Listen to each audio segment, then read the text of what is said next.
పితాని సత్యనారాయణ అనే నేను శాసనసభ సభ్యుడిగా ఎన్నికైనందున శాసనం ద్వారా నిర్మితమైన భారత రాజ్యాంగం పట్ల నిజమైన విశ్వాసం, విధేయత చూపుతానని, భారతదేశ సార్వభౌమాధికారాన్ని సమగ్రతను కాపాడతానని, నేను స్వీకరించబోయే కర్తవ్యాన్ని శ్రద్ధాశక్తులతో నిర్వహిస్తానని దైవసాక్షిగా ప్రమాణం చేస్తున్నాను.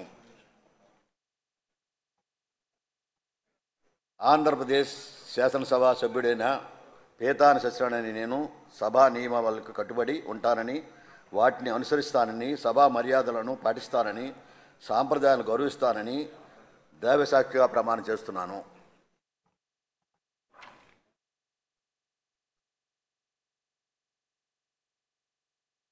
శ్రీ వెంకటేశ్వరరావు వనమాది.